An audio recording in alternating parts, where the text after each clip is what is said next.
ચલો, હું નૂતન વિદ્યાપીઠમાંથી શૈલેષભાઈ જાની ફરી તમારી પાસે એક ગુજરાતીમાં આગળનું પ્રકરણ લઈને આપણે રજૂ થયો છું. ગુજરાતીમાં ધોરણ 9ની અંદર 10મો પાઠ ભારતીય સંસ્કૃતિની સિદ્ધિ સ્વરૂપે એક નિબંધ આપણી સામે આવ્યો છે અને એને આપણે સંસ્કૃતિને લગતી વાતોમાં જાણવાની છે, સમજવાની છે. અહીંયા વિનોબા ભાવે નામના એક, આમ તો એને તમે લેખક કહી શકો, સંત પણ કહી શકો, એક એમ કહે ને કે સમાજ સુધારક પણ કહી શકો, જેણે ઘણા બધા એવા કાર્યો કર્યા છે, જેને ઘણા બધા ઉપનામ પણ છે. તો એના વિશે આપણે પહેલાં પરિચય લઈએ, પછી આપણે સંસ્કૃતિ સિદ્ધિની જે વાત છે એ કરીએ. આપણે એનો પરિચય છે. જન્મ એનો 11/9/1895 જન્મ છે. મૃત્યુ 15/11/1982 છે. વિનાયક નરહરિ ભાવે વિખ્યાત વિનોબાને નામે રાયગઢ જિલ્લાના ગાગોડે ગામમાં તેમનો જન્મ થયો હતો. તેઓ આચાર્યના હુલામણા નામે પ્રસિદ્ધ હતા. ગાંધીજીના અનુયાયી અને બુધાન ચળવળના પ્રણેતા હતા. એટલે બુધાન પ્રવૃત્તિ વખતમાં ચાલતી, જમીનનું દાન દેવું, જેને કાંઈ રોજગારી છે અને રોજી નથી, તો એ ખેતી કરીને પોતે ચલાવી, એટલે બુધાન પ્રવૃત્તિ ચાલતી. તેઓ મૌલિક ચિંતક અને લેખક હતા. તેમણે ભગવદ્ ગીતાનો મરાઠી ભાષામાં અનુવાદ કર્યો હતો. ગીતા પ્રવચનો જે ભારતની તમામ ભાષામાં અનુવાદિત છે. વિચારપોથી, સ્થિતપ્રજ્ઞ દર્શન, મધુકર, ક્રાંતિ દર્શન, સ્વરાજ્ય શાસ્ત્ર, ઉદાન ગંગા ભાગ 1-10 તેમના મહત્ત્વના પુસ્તકો છે. તેમને રેમન મેગ્સેસ એવોર્ડ તથા ભારત રત્નથી સન્માનિત કરાયા હતા. આ એનો પરિચય થયો. આપણે જે નિબંધ લેવાનો છે એના વિશેનો પરિચય લઈએ. વિનોબા ભાવેએ ભારતીય સંસ્કૃતિની સિદ્ધિ નિબંધમાં સંસ્કૃતિ, પ્રકૃતિ અને વિકૃતિ વચ્ચેનો ભેદ ઉદાહરણથી સમજાયો છે. વિકૃતિનો અસ્વીકાર અને પ્રકૃતિને સંસ્કૃતિનું રૂપ આપવાની ભલામણ લેખકે કરી છે. ભારતીય સંસ્કૃતિની પ્રયોગશીલતાનો લેખકે મહિમા કર્યો છે. ભારત દેશનો વિચાર વૈભવ અદ્ભુત છે. એમ કહી લેખકે ભારતીય સંસ્કૃતિની ખૂબીઓ ખૂબ સચોટ રીતે સમજાવી વિવિધતામાં એકતાની વિશેષતા પણ સ્પષ્ટ કરી છે. એકતા, વિવિધતામાં એકતા વગેરે ઘણા બધા એવા સુચારુ લેખો છે જેને આપણે સમજી વિચારીને જીવનમાં ઉતારવા જોઈએ. એ અહીંયા સંસ્કૃતિના માધ્યમથી આપણને સમજાશે. ખાસ કરીને પાઠ જોઈએ એટલે વધારે તમને ખ્યાલ આવશે. પ્રકૃતિ એટલે સહજ સ્વભાવ. જે આપણો સ્વભાવ છે એ આપણી એક પ્રકૃતિ છે. અમુક સ્વભાવ નથી બદલી શકાતો. ઘણા બધા જ પ્રયત્નોથી પણ એના માટે એક તપ, એક અખંડ વ્રત જેવું જાણે કહી શકાય, તો જ એને બદલી શકાય. લગભગ પ્રકૃતિ મૂળથી બદલાવી શકાતી નથી. એટલે એ સહજ સ્વભાવ છે. સંસ્કૃતિ એટલે સહજ સ્વભાવથી ઉપર ઉઠવું અને થોડોક આગળ વિચારવું. ટૂંકમાં વિકૃતિ એટલે સહજ સ્વભાવથી નીચે પડવું. પ્રકૃતિ વચ્ચે છે, નોર્મલ છે, સહજ છે. હવે જોઈએ કે આ 2-3 વસ્તુ આપણે જોઈએ: પ્રકૃતિ, સંસ્કૃતિ અને વિકૃતિ. સંસ્કૃતિ છે આમ ગણો ને સાત્વિક ભાવ. પ્રકૃતિ છે એ આમ ગણો તો જે રાજસિક ભાવ, અને વિકૃતિ એ તામસિક ભાવ. તો આજે ભગવદ્ ગીતાના આમ તો 3 પ્રકાર લઈ શકાય. એની અંદર છે રાજસિક, તામસિક અને સાત્વિક. તો સાત્વિક છે એ સંસ્કૃતિ છે, રાજસિક છે એ આપણી પ્રકૃતિ છે, અને તામસિક છે એ વિકૃતિ છે. તો એને લઈને જોઈએ તો પણ આપણે આમાં ભગવદ્ ગીતાનો સાર છે એવું પણ આપણે કહી શકાય. આગળ જોઈએ. માણસની એક પ્રકૃતિ હોય છે, એક સંસ્કૃતિ અને એક વિકૃતિ. ભૂખ લાગે છે અને ભૂખ લાગતા માણસ ખાય છે, તે એની પ્રકૃતિ છે. ભૂખ ન લાગવા છતાં માણસ ખાય છે, તે એની વિકૃતિ છે. અને ભૂખ લાગવા છતાં આજે એકાદશી છે એટલા વાસ્તે ભગવત સ્મરણ માટે માણસો ખાતો નથી માણસ, તો એ એની સંસ્કૃતિ છે. તો સમજો, એક જ વાક્યમાં એને 3 વસ્તુ બહુ સરસ રીતે સમજાવી. જે આપણા લોકો ઘણા આપણી ભાષા નથી સમજતા, તો એને આ રીતે સમજાવી શકાય. વિનોબા ભાવે બહુ સરસ સમજાવ્યું કે આપણે જો ભૂખ લાગે છે ને આપણે ખાઈએ છીએ સ્વાભાવિક, એટલે ભૂખ લાગે એટલે જમીએ છીએ, તો એ આપણી પ્રકૃતિ થઈ. ભૂખ ન લાગે તો નથી ખાતા. તો સંસ્કૃતિ ક્યાં છે? તો એણે કીધું ભૂખ લાગવા છતાં નથી ખાતા. તમને કંઈક ઉપવાસ કરવો છે, ભૂખ્યા રહેવું છે શરીર માટે કે કોઈ પણ રીતે, કે એના ડાયટિંગ માટે, એ સંસ્કૃતિ છે, એને જાળવવાનો પ્રયત્ન કરે છે. પણ વિકૃતિ તો કે ભૂખ ન લાગે ને છતાંય ખા કરીએ, તો એ વિકૃતિ છે. કારણ કે ક્યાંક ને ક્યાંક શરીરમાં પ્રોબ્લેમ ઊભા કરે છે, એટલે જ વિકૃતિ છે. જોઈએ આગળ કીધું. આમ ઉપવાસ કરશો એ સંસ્કૃતિ છે. આપણે મહેનત કરીને ખાઈએ છીએ તે આપણી પ્રકૃતિ છે. આપણે જાત મહેનત કરવાનું ટાળીશું, એ બીજાની મહેનત લૂંટીને ભોગવતા રહીશું, તે આપણી વિકૃતિ છે.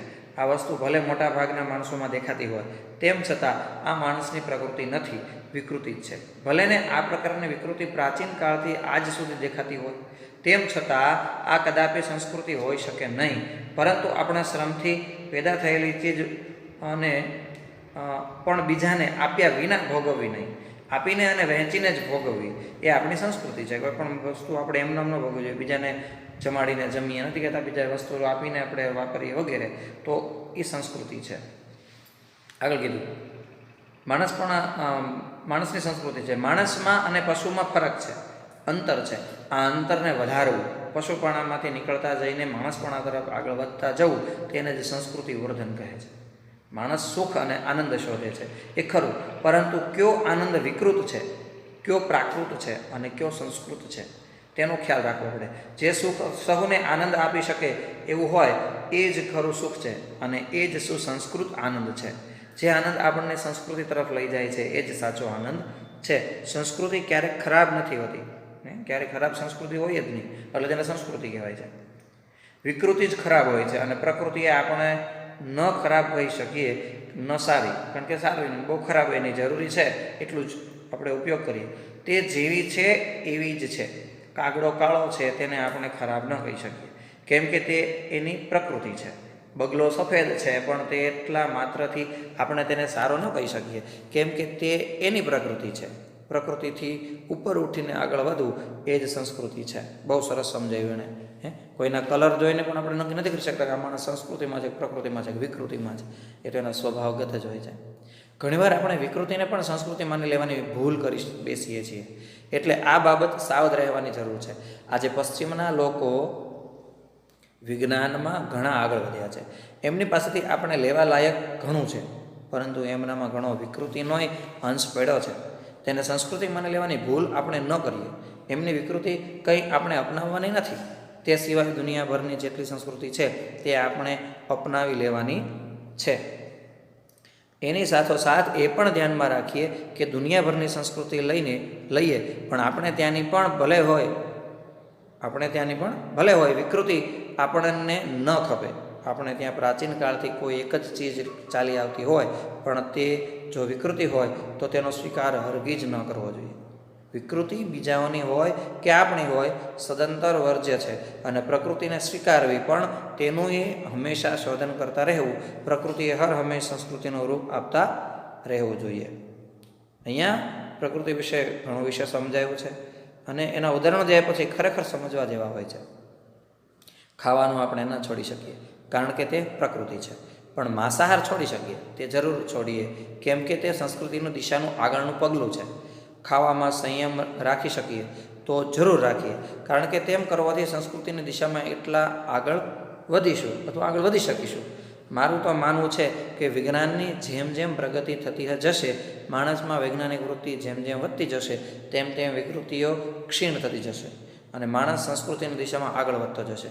બહુ આગ્રહ કરીને ખવડાવવું કે અકરાતિયાની માફક ખાવું એ પણ વિકૃતિ જ છે, પણ આજે હજી માણસને આ સમજાતું નથી, કેમ કે માણસને આપણી શરીર રચનાનું પાચન પ્રક્રિયાનું પૂરતું જ્ઞાન નથી. શું ખાવું શું ન ખાવું એ કદાચ ખબર હોય, પણ કેટલું ખાવું એ જે કોઈ માપન નથી હોતું ઘણાનું. જ્યારે તેને શરીરનું અંતર્બાહ્ય જ્ઞાન થશે ત્યારે તેને તુરંત સમજાશે કે આ વિકૃતિ છે અને તે છોડવી જોઈએ. માણસ કાયમ સંસ્કૃતિનો વિકૃતિનું પૃથક્કરણ કરતો રહેશે, વિશ્લેષણ કરતો રહેશે, પ્રયોગો કરતો રહેશે અને પોતપોતાને સાચી દિશામાં આગળ વધારતો રહેશે. જે સમજણ છે ને એ સંસ્કૃતિ છે. સમજણની અંદર જ્યારે ગેરસમજ આવે છે ત્યારે પ્રકૃતિ થાય છે અને એ ગેરસમજણને પાછું આપણે ગેરરીતે દોરીએ છીએ ત્યારે એ વિકૃતિ થઈ જાય છે. આગળ જોઈએ. આવું ભારતમાં થયું છે. અહીં હજારો વર્ષથી માણસ જાતના પ્રયોગો કરતો રહ્યો છે. તેમાંથી આપણે જેને ભારતીય સંસ્કૃતિ કહીએ છીએ તે નિપજી છે. ભારતની સંસ્કૃતિ પ્રયોગશીલ છે. ભારત પ્રાચીન કાળમાં બહુ જ પ્રવૃત્તિમય હતો. અહીં બહુ પ્રયોગો પણ થયા, તેના નિષ્કર્ષ પણ નીકળ્યા અને તેમાંથી વિવિધ શાસ્ત્રો પણ ઊભા થયા. તેમાં આધ્યાત્મિક દ્રષ્ટિ મુખ્ય હતી. માણસ આધ્યાત્મિક દ્રષ્ટિએ કેમ આગળ વધતો રહે તેની ખોજ નિરંતર ભારતમાં ચાલી આવી. બધી યોજનાઓ આપણા પૂર્વજોએ અનેક પ્રયોગો કરીને ઘડી અને આપણો બહુ મોટો એ વારસો છે. ભારત માટે એમ કહેવાય છે કે આ એક મોટો સંપન્ન દેશ છે. અહીં સુંદર સેંકડો નદીઓ વહે છે. હિમાલય જેવો અદ્ભુત પહાડ તો અહીં છે જ. આપણો દેશ ભારે સુજલ ને સુફળ છે. પણ આપણા કરતાં એ વધારે સુજલ સુફળ દેશો દુનિયામાં મોજૂદ છે. એટલે આ કોઈ આપણી વિશેષતા ન કહેવાય. હા, આપણે એવો દાવો જરૂર કરી શકીએ કે અહીં જે વિચાર સંપદા આપણને મળી છે તે અત્યંત અદ્વિતીય છે. આ હું કોઈ અભિમાનથી નથી કહેતો.